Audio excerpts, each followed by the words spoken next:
नमस्कार दोस्तों, मैं हूं माही सिंह राजपूत। शख्सियत के इस कार्यक्रम में आपका हार्दिक स्वागत और अभिनंदन करती हूं। और शख्सियत के इस एपिसोड में आज हमारे बीच हैं योगी कमलेश जी। कमलेश जी, मैं आपका हार्दिक स्वागत करती हूं। धन्यवाद। योग के बारे में आगे कुछ बताइए। योग बड़ा खुशी का विषय है कि अभी हमारे हाल ही में 21 जून विश्व योग दिवस बीता है और हम सभी लोग पूरी भारत ही अभी तो पूरी दुनिया के लोग ने इस 21 जून को विश्व योग दिवस मनाया बड़े उत्साह और उमंग के साथ, उत्साहपूर्ण। और इस कोरोना के समय में इस योग को जो लोग नहीं अपना रहे थे वो लोग भी अब इस योग की विधा को अपना रहे हैं और अपने आप को स्वस्थ कर रहे हैं। योग क्या है, इसके बारे में कुछ बताइए। योग देखिए बहुत ही प्राचीन विद्या है और सनातन विद्या है और ईश्वरीय विद्या है। और योग वर्तमान समय में बीमारी ठीक करने के विधा के रूप में जाना जा रहा है, लेकिन वास्तव में योग जो है एक जीवन पद्धति है।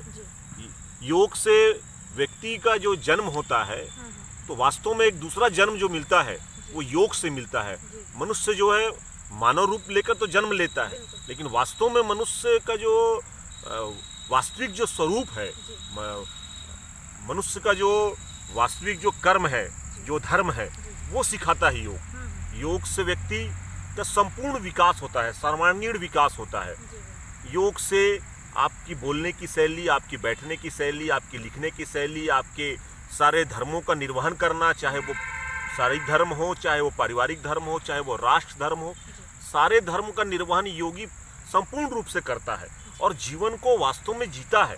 आज मनुष्य जो है इतना ज़्यादा भाग दौड़ कर रहा है, जीवन को जीता ही नहीं है। मैं जैसा महसूस करता हूँ कि आज इतना भागम भाग है जीवन में, इतना ऊहापोह की स्थिति में जी रहा है मनुष्य कि जीवन को जानता ही नहीं है। 99% लोग जीवन को जानते नहीं है, मनुष्य अपने आप को पहचानता ही नहीं है। योग करने वाला व्यक्ति जागता है और दूसरों को जगाता है। योगी कमलेश जी, आप हमारे देशवासियों को योग करके बताइए। जी जरूर, आइए तो आप भी हमारे साथ योग करिए और योग के विधा को मैं कुछ करके बता रहा हूँ आप सभी लोगों के बीच में। तो सबसे पहला प्राणायाम है, ध्यान मुद्रा में बैठेंगे और आंखें बंद कर लेंगे। भस्त्रिका प्राणायाम, सांसों को अंदर बाहर करेंगे, लंबी गहरी सांस लेंगे। फेफड़े के लिए बहुत ही अच्छा रहता है, शक्ति और ऊर्जा मिलती है फेफड़ा को हमारे।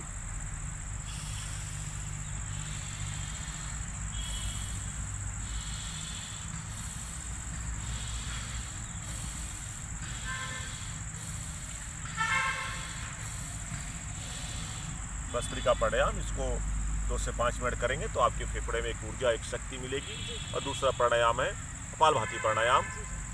सांसों को बाहर करना है इसमें और पेट अंदर जाएगा हमारा, दोनों एक साथ होगा। इससे हमारे किडनी, लीवर, पेंक्रियाज, आंत, सारे अंगों का व्यायाम होता है और कार्बन डाइऑक्साइड जो हमारी बीमारियों को पोषण देता है, शक्ति देता है, बाहर निकलता है और ऑक्सीजन हमारे भीतर जाता है। वायु मुद्रा में बैठेंगे।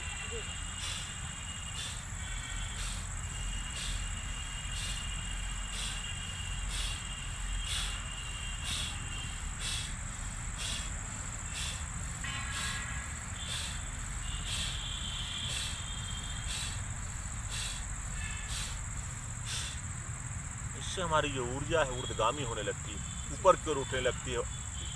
अभी ऊर्जा हमारी अधोगामी है, ऊर्जा नीचे जाने के लिए आतुर रहती है।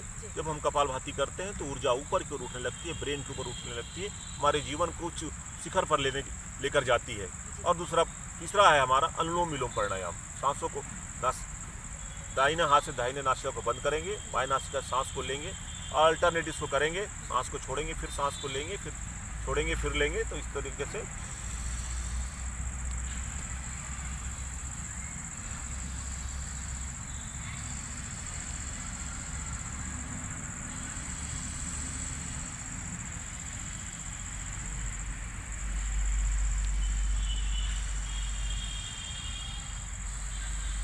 योगी कमलेश जी, जैसे कि हम सभी को पता है कि अभी ये कोविड का समय चल रहा है, तो योग के द्वारा इसे कैसे बचा जा सकता है?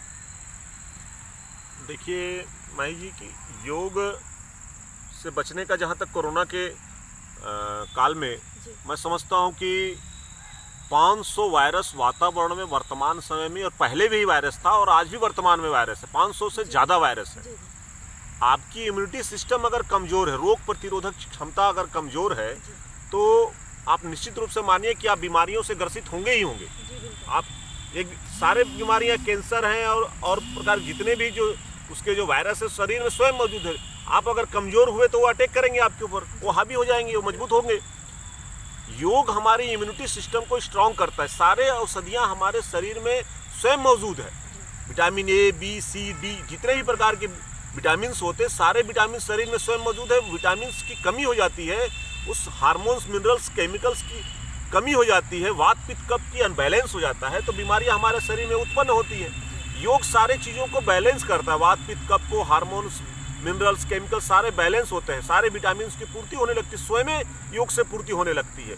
और जो योग से जो ऑक्सीजन की मात्रा हमारे शरीर में आती है, जब योग करते हैं, व्यायाम करते हैं, तो हमारे सारे सेल जो है उम्र के साथ धीरे धीरे सेल डेड होते हैं, लेकिन जब आप योग करते हैं, ऑक्सीजन की मात्रा पूरे सेल में पहुंचती है, तो रोग हमारे जो सेल है वो रीजनरेट होते हैं, पुनर्जीवित होने लगते हैं और उनको एक एनर्जी मिलता है।